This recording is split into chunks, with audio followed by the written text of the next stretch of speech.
Ассалаумағалейкум, құрметті оқырмандар. Біздің подкаст шоуға қош келдіңіздер. Подкастты бастамас бұрын біздің арнамызға лайк басып, қолдау көрсетіңіздер. Енді біздің талдайтын кітабымызға тоқталуға келсек, бұл кітаптың авторы Халид Хусейни. Кітаптың атауы «Батпырау қуған бала». Қысқаша автордың өмірбаянына тоқтала кетсек, автор Халид Хусейни 1965 жылы Афган елінде туылған, Кабул қаласында бай бақуатты отбасыдан шыққан. Әкесі адвокат, анасы қателеспесем дәрігер болып жұмыс істеген. 14-15 жасында сол Афган еліндегі қақтығысқа байланысты шетелге, басқа жаққа қашып, Америка еліне қашып кетеді. Ол осы кітапты 2000 жылдың соңғы жағына қарай жазып бастайды. Яғни өмірінің жартысына дейін бұл кісі өзі дәрігер болып жұмыс істейді. Кәдімгі науқастарды қарап жүр. Жұмыстың басталар уақытында әр күні кітап жазып жүреді. 2000 жылдары осы кітапты жазып болып, 38 кітап басатын баспаханаға барып отказ алады. Яғни бұл кісінің кітабын баспаймыз деп шығарады. 38 кітаптан кейін барып, бұл кітапты 2003 жылы бір баспахана басып шығарады. Сол жылдан бастап бұл кітап бестселлерге айналады. Алған жігіттер, осы кітапқа қысқаша өзіміздің түйгенімізді нелерімізді айта кетсек.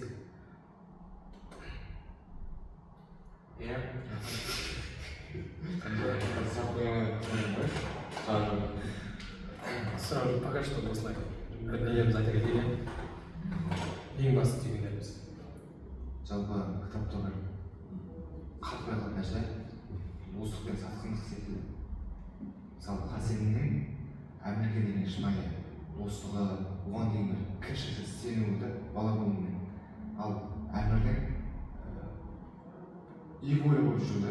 Яғни Хасанды керек кезінде дос деп қарайды, ал басқа кезде расымен досым ба деген секілді іште басқа нәрсе болып қалады. Яғни достық деген оның ұлтына бір шыққан тегіне қарамастан шынайы дос бола білу ғой. Ал кейбірде Әмірде бір көкірек дейді ма, сондай нәрсе болып қалады.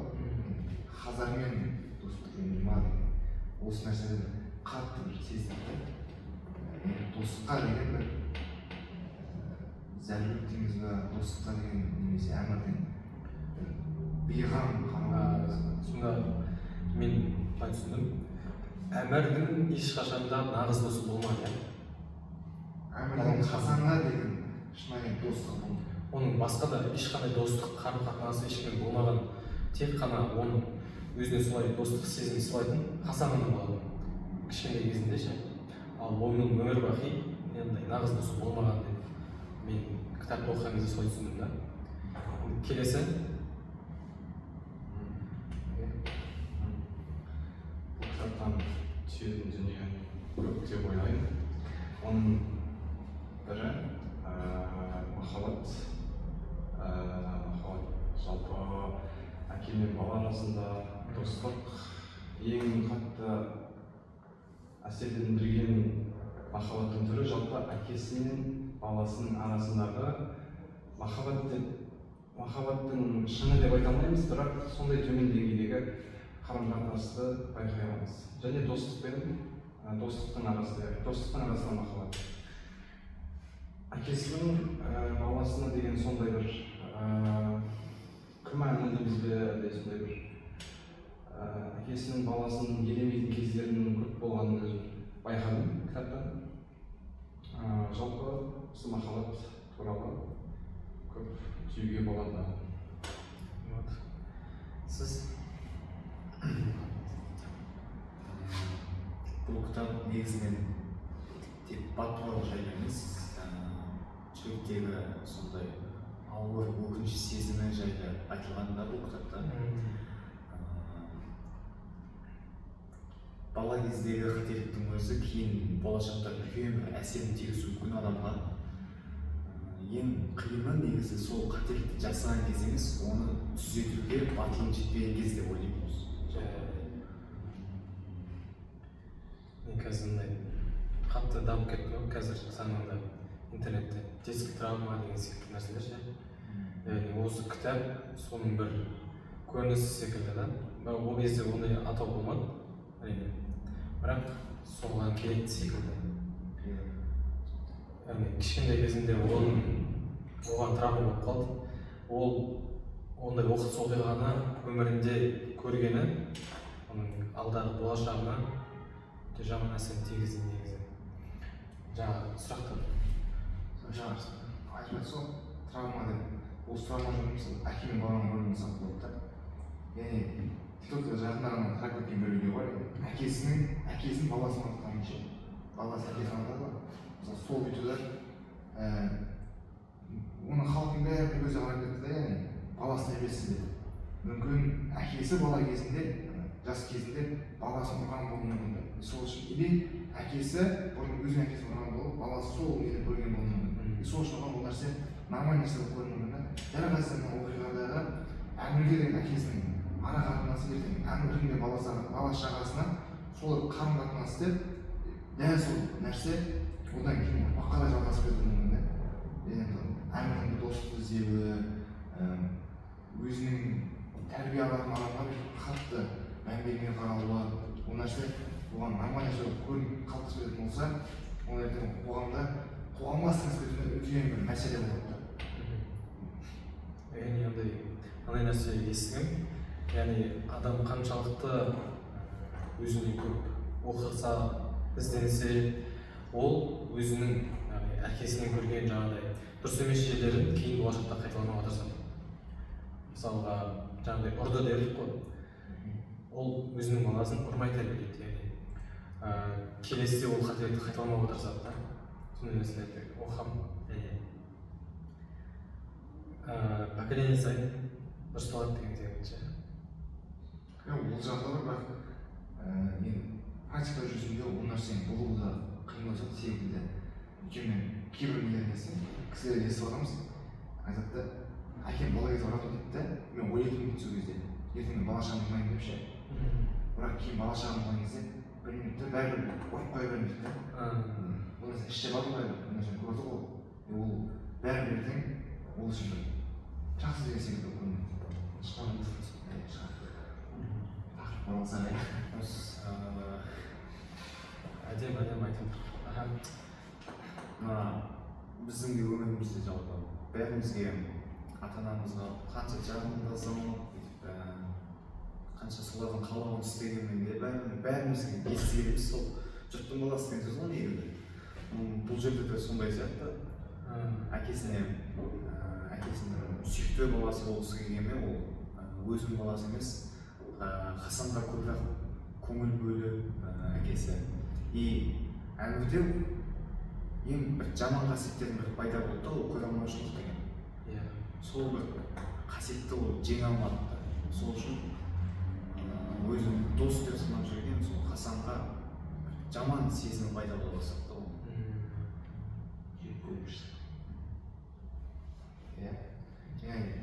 Кейде ата-анамыздың ризашылығы деп өзіміздің аршындарымызды кейде баламызға қылмаймыз сол нәрсе. Ол жерде ол әкесінің вниманиесіне Хасан өмірге таласып өсті да. Ал әкесі ол ойлап басқаша ойлады.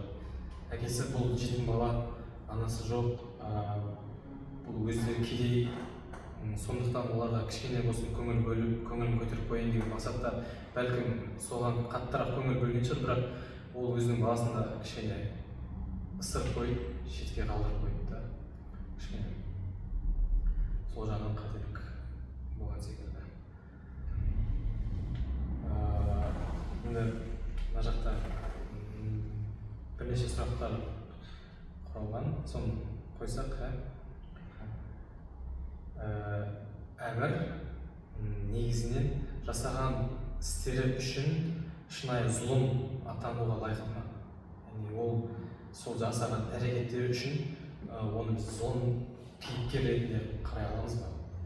Меніңше зұлым деп бір пәтуасын бере салу қате секілді. Себебі егер оның жағдайын түсінетін болсақ, егер біз болсақ біз дәл солай түсуіміз мүмкін еді да. Себебі бала бір әдейі емес, керісінше әкесінің оған деген көзқарасы мен вниманиесіне жетпеушілігін солай жасауға мүмкін және солай болды да. Яғни әмірдің ішінде бір сөйлеп тұр да бірдеңе ішінде нәпсі дегізі әкем маған көңіл деген нәрсе болды ғой. Айтып отырмыз.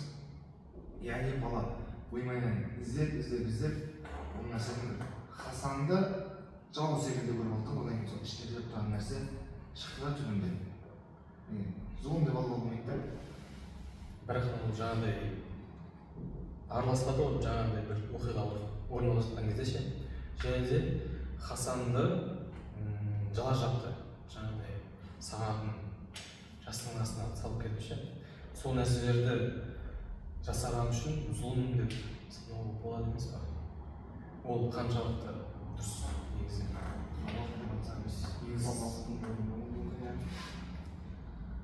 Сол қателеспейтін адам жоқ қой. Сол Хасанда да жаңағы жиналған көре алмаушылықтың әсерінен сондай жалпы кез келген зұлым персонажды алатын болсақ, ол әйтеуір өткен күнде бір қиындықтың әсерінен сол зұлымдықты жасағанда негізі. Бұл жерде де сондай деп ойлаймын. Көп өзіне көре алмаушылықты сезініп ары қарай жаңағыдай зұлымдық жасауға итермеледі деп ойлаймын сол. Кез келген андай бір зұлым бір кейіпкерлерді алсақ, оның жаңағыдай сіз айтқандай тарихында, өткен өмірінде бір соған итермелейтін, сол жолға түсіруге итермелейтін бір оқиға болады ғой. Бірақ мына жерде қарасақ, Хасан өте өзінің жолында, түзу жолында келе жатты. Оның досына адал болып, барынша оған көмектесті, бірге дос болды, бірақ оған осындай зұлымдық жасалды да, сонда да ол кітаптың соңына қарасақ, ол өзінің дұрыс жолын айтмады. Жаңағы сол. Әмірдің Хасанға басқан сенімсі үндемей тұру керек. Бұл жерде егер әмірдің күші жететін болса, күші жететін болғанда оларға, онда оның сөйлері анық еді. Бірақ ол әлінің жетпегендігінен де үндемей қалды. Мысалы бізде бала кезіміздегі ол нәрсе бізге зиян келтіретінін білсек, бізде жасамайтын ғой. Мысалы ыстық нәрсені күйдіріп білгені үшін ұстамаймыз. Дәл сол секілді болды. Өзінің ренжитінін білгені үшін үндемеді да. Яғни қорқу ол зұлымдық емес, қорғану сияқты. Қорқыныштан бұл негізі. Көрінмаушылық емес, көрінмаушылық жағы бар енді. Бірақ қорқу ретінде қарап отыр. Яғни оның көре алмағаны үшін немесе қорққаны үшін зұлым деп айту бір әңгімесі сияқты. Жаңағы сіздің бір хадис дегеніңіз осы жерде ма? Бұлан айтайын. Осылар өткен. Ол сәймет тақырыпқа келмей қалса. Сонда айтып отырсаңызшы. Жалпы ол әулеттің өзі Ақбар хан уез деп аталады ғой, бай махуатты сондай бір атақты сондай әулеттен туылған бала болғаннан кейін де әкесі де сондай әкесінен де алған көрген қасиеттерін де ол өзі әкесін солай пір тұтып, әкесін солай жоғары деңгейге шығарып, әкесін ектеп жүреді ғой. Әкесін сырттан қарап, шай ішіп отырса оны қарап, жаңағыдай тұтатып отырса оны қарап. Ал Хазар жаңағы Хасан, ол Хазар тұқымынан. Оларды салыстырсақ, олардың более ары таза, мен ойымша ары таза, сондай бір таза тұқымнан туылған әулет та сондай. Соның бәрін жаңағы естіп болған сияқты рөлі зұлымдыққа келеді. Мысалы, жаңағы соның айтса соңға дейін осындай қасиетін сақтады деп айтамыз. Хадисте болса, жалпы кезінде пайғамбар Мұхаммед саллаллаху алейхи ва саллямның кезінде бір сахабалармен әңгіме отырған енді. Сол кезде айтқан екен да, адамдар жасаған амалдары үшін ақырет деген жауап бере солар. Сол бір сахаба сұрайды екен да. Енді әңгіменің басында пайғамбар айтқан бір топ адамдар Меккеге келеді, Кағбаға. Сөйтіп олар жер жүзінде дейді. Сөзде бір сахаба отырып айтқан екен да. Сонда ол жаңағы ұжымның ниеті Кағбаны бұзу сахаба айтады ғой, сонда егер ол ұжымның топтың ішінде қағбаны бұзғысы келмей амалдың жоғынан болған адамдар ше деп сұраған ғой. Пайғамбар Мұхаммед саллаллаху алейхи ва саллям айтқан екен да, адамдар өзі жұрталады да, бірақ ақырет күні олар ниеттерімен жауап береді деп ше. Ниетің қағбаны бұзуы мүмкін, ол сұрамайды да, типа сен жақсаң қағбаны бұзушылармен жүрдің ғой деп айтпайды да, ниетің сұрайды да. Сол секілді жаңағы әміріндегі ниеті қандай ғой, мысалы құтқарғысы келеді, бірақ қорыққан үшін жасай алмайды да, сол үшін де оны ақтап алып қалады секілді. Өзі мойындаумен төбелесе алмай, сол үшін қарап тұрмын. Я соғыс қорыққан безуге. Келесі сұраққа көшеміз ба?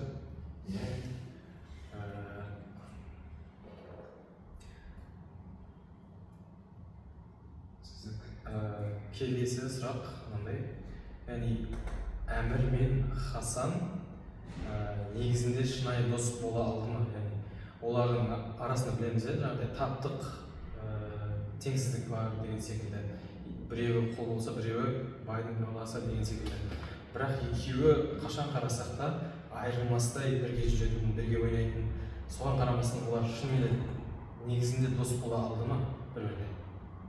Қалай ойлайсыздар?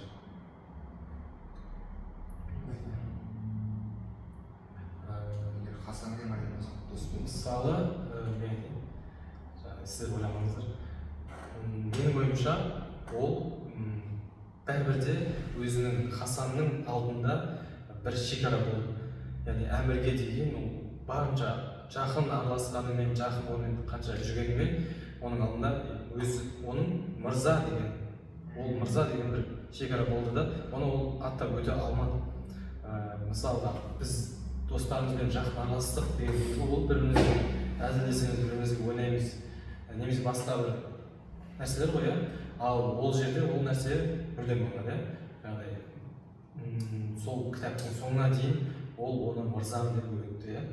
Сол үшін мен ойлаймын, олардың арасында бір нағыз шынайы достық болмады деп ше. Бір-біріне қатты ашылықтан шекара болды да, тек қана ол ананың көңілін тапсам деп бірге жүрген секілді. достық емес. Сіздер қалай ойлайсыздар? Сен толықтыр келсең, келсең, бірақ артық қосатыным жоқ, қаларым жоқ. Достықтың нышаны байқала қоймайды. Әмірді сипаттайды ғой, қол бос болса, жаңағыдай өз сырттан да айтады, ей Хазар, сен ол керек етпейді, ол сен жаңағы бос кезінде ғана аяғылайды, сен бос кезінде алып шығады, патронды жаңағыдай тез-тез қуып жетіп аласың, таба аласың, сол үшін сен алып келеді. Бірақ оны біле тұрса да, өзінің жаңағы дистанциясын сақтап, сыйлап, төрем, әмірім деп сыйлап өтті. Бірақ достықтың бір белгілері, нышандары бұл кітапта анық айтыла қоймайды. Яғни дос бола алмады негізі. Деп ойыңызбен келіңіз. Қадетші десе бола ма, басшымен жұмысшы секілді болды. Соған қанша. Солай ойлайсыз. Солай емес. Келесі сұраққа көшеміз ба?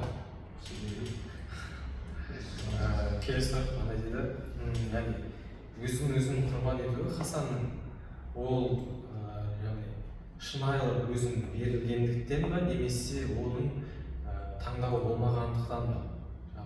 Мысалға өзінің басына, мойнына күнәні артып алып, мен ұрладым сағатты деп, немесе жаңағыдай ол батпырақты бересіз жаңағы балдарға, ондай жағдай орын алмас деген секілді. Ол до конца сол кімге? Әмірге сол қалай ойлайсыздар? Ол неге?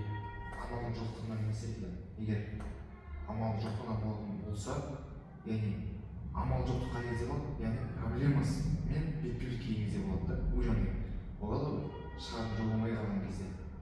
Ал бұл жердегі Хасан, Хазар болды да, ал Хазарлардың проблемасы ол пуштундар болып тұр да, олар шекілді қоғамның.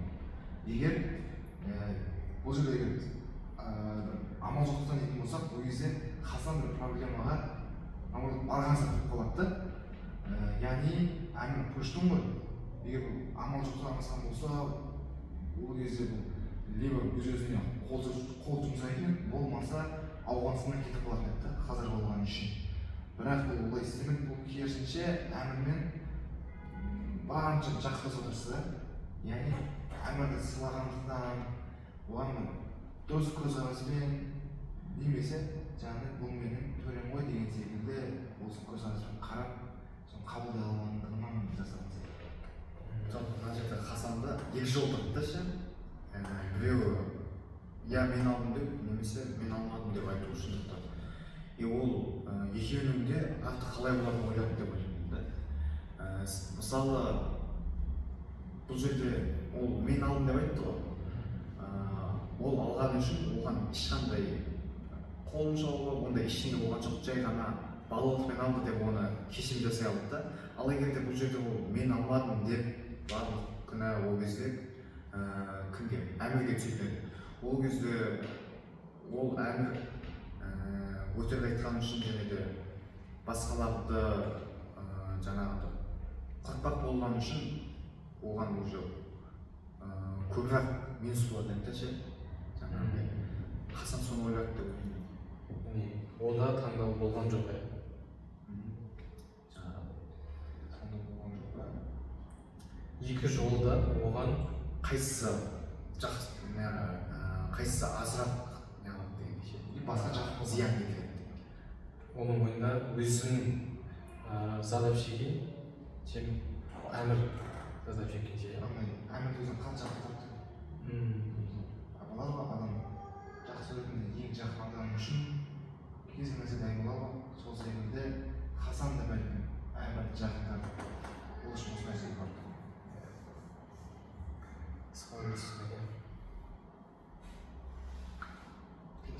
Келесі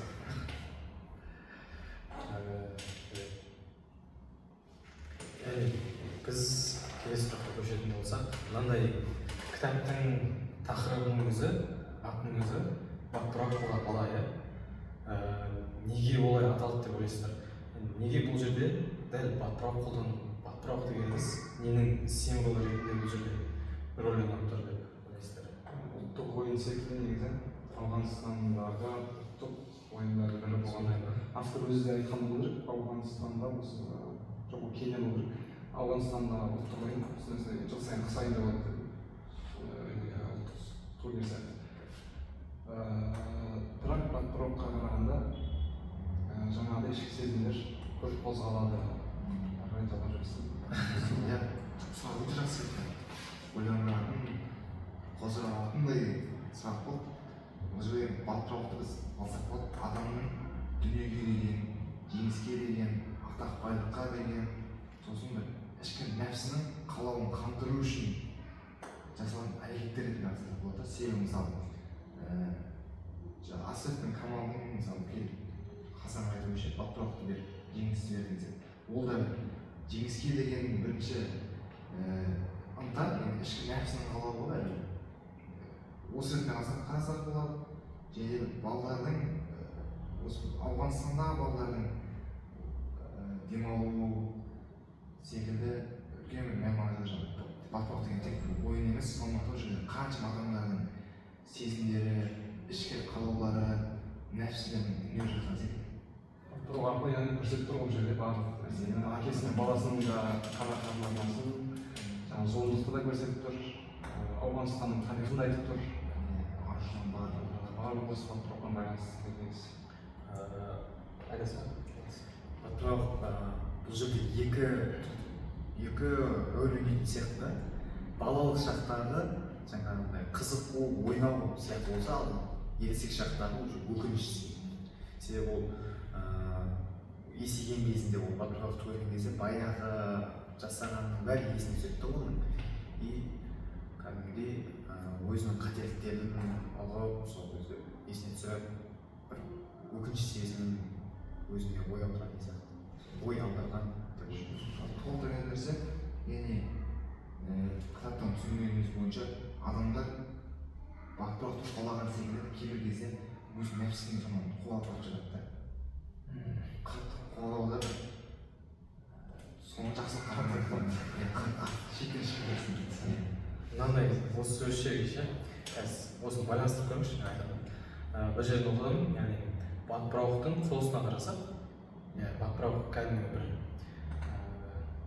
матаңыз немесе бір материалдан жасалады бір жалпақ және де ол міндетті түрде жерден бір жіпке немесе адам қолмен ұстап тұрады ғой оны қаншалықты желі қатты болғанымен біз жерге байлап оны ұстамасақ ол ұша алмайды. Қанша жел қатты болса да біз жерден байлап ұстамасақ ол ұшпайды аспанда қалықтап. Себебі біз жіберген сәтте ол ұшып барып жаңағыдай білеміз ғой жіпті кесіп тастайды бір жерге барып қонады, соны кім бірінші табады сол адам ұтады деген ойындар бар ғой өздерінің. Сол секілді біз жіпті жіберсек ол бәрібір барып құлайды. Осы жерде бір қандай өмірмен байланыстырсақ болады осыны. Яғни біз қаншалықты биік ұшқанмен қаншалықты жел мықты болғанымен бізді жерден біресе ұстап жүрейік. Жеп секілді. Тәрбиемен бірге болсақ болады секілді. Әл-Фараби айтады ғой, тәрбиесіз берілген білім адамзаттың қас жауы. Яғни егер біздің тәрбиеміз басында дұрыс биік жерде тұрмаса, яғни баланы тәрбиелейтін алып жіппен батпырауықты білім боласа, ал жаңағы есетін жерді жалпы әлемдегі білім қорытып енді қарасақ, егер біздің тәрбиеміз әлсіз болса, оны ана білім ұстай алмайды да. Бірақ ол білім именно бізге байланып қалмаған да. Яғни ол білім жүре береді, тәрбиесі болғанда оны ұстап қалады да. Дәл сол мысалы батпырауыққа бір жерге қонады, дәл сол секілді білім әйтеуір адамдардың ортақ та, ал кімнің тәрбиесі мықты болса, сол білімді ұстап қалады, сонымен қатар оны биікке шығарады. Енді айтатыныңыз бар ма? Сол бэкграунд дейді ғой. Жалпы бала кезде көргені, түйгені, ата-анасынан не алды, травма болсын, жалпы сол алған дүниесі мықтап бекініп, әрине ол жақсы қасиеттер болу керек. Ұшып барып, сол алған тәрбие, сол ұшқан үйге пигына жетеді, сол арқылы дамиды, сол арқылы болмайды. Ал егер ол жаңағыдай қалыптасса, ішкі көрсе қызарлық деген сияқты, қызғаныш, приямошность деген сияқты қасиеттермен жалғасатын болса, кейін оның соңы бұлыңғыр немесе жаңағы ол қалыптаса береді, бірақ сондай бір бұлыңғыр болады да соңы осылай бір сөз қолы. Егер келесі сұрақ, соңғы сұраққа көшсек, Уже соңғы сұрақ.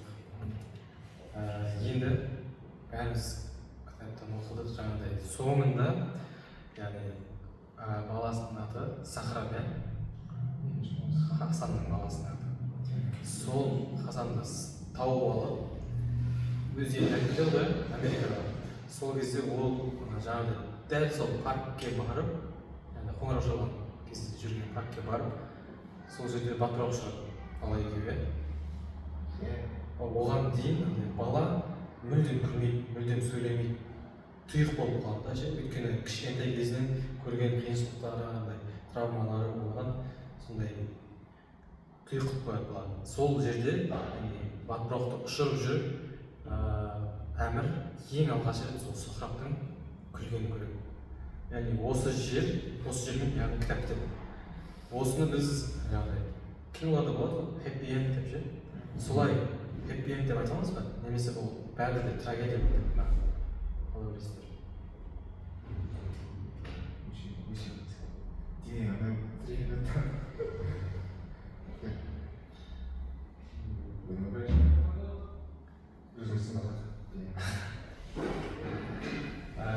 Меніңше жаңадан бері айтылар қой. Хасан әмірдің жасағандары ол негізі шынымен ондай ниетпен жасамағаны деп ше. Қателікпен жасады, қорқақтықпен жасады. Бірақ сол кінәсін кейін жуып шайып, кітап жақсы біткен сияқты менің ойымша. Ой толық жеткізіліп, достықтың, әкесі мен баласының арасындағы қарым-қатынастың құндылықтарын барлығын жеткізе білді деп ойлаймын. Кітап жақсы біткен. Ойым қосқа келсем, екі түрде алсам болады хэппи энд. Себебі осы уақытқа дейін айттым, күлмеген баланы күлгенін көрдік. Яғни баланың күлкісін көрдік. Қанша бала оны байланыс еткен.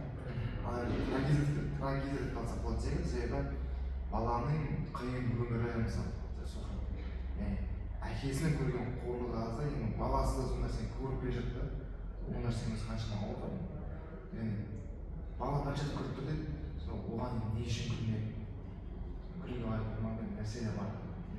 Ол да бір адамның өмірінде үлкен бір трагедия бар. Мәке, сіздер айтсаңыздар, соны тәмамдасақ.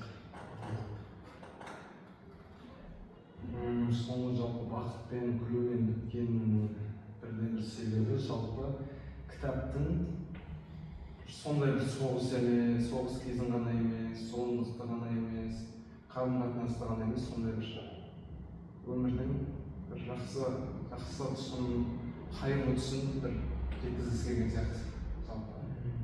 Тек қана сол ойлап қарасақ зұлымдықты, сондай махаббатты, сондай келіспеушіліктерді байқаймыз да, сап алсақ. Солай сияқты.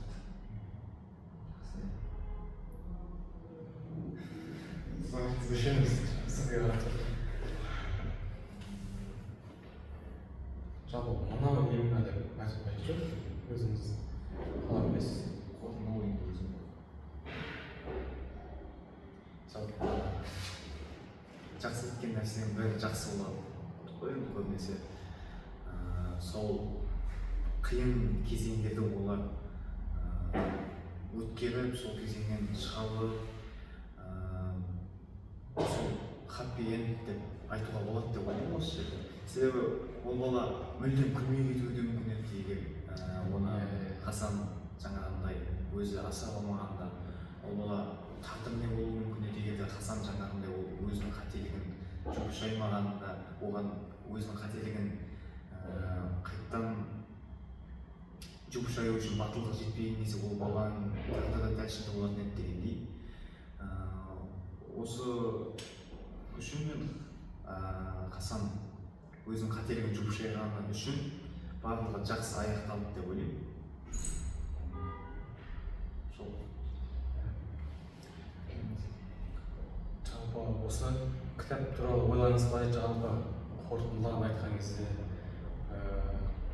ұсынасыз ба? Мысалы осы кітапты біреу сізге кітап ұсыныс ретінде сұрап тұр, осы кітапты ұсынар едіңіз, қандай адамдарға ұсынар едіңіз?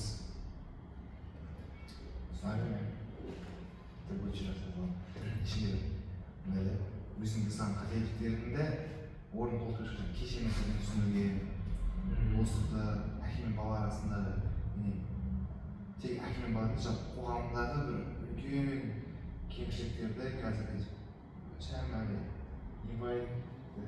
ақсаңдап тұрған заттарды болмаған секілді әлі де ашуға болады. Бір оқығаннан осындай ғана шығарып жатсақ, оның 4-5 қатары оқығаннан одан да үлкен мән, одан да үлкен мағына түсіну болады секілді. Бұл затты сол жаңағыдай достыққа, қоғамға деген көзқарасы ақсаңдап тұрған, әлі толық қалыптастыра алмаған адамдарға айтуға болады секілді. Мен өзім ар-ұжданым толық қалыптастыру үшін. Болады бір адамдар болады ғой, тек жеңісі маңызды деп ойлайтынша, бірақ жеңісінің маңызды нәрселер бар, ар-ұждан деген. Сол секілді қабілеттерін дамытатын сондай нәрселерді іздеп жүрген адамдарға ұсынуға өте керемет кітап. Жалпы өзінің қателігі көп адам өзінің қателігіне сондай басқаша қарайды басқалардан, өзінің қателігі көп болғаннан кейін. Бұл кітап жалпы автордың өзінің өмірбаянына сәл ұқсастырып жасалған да.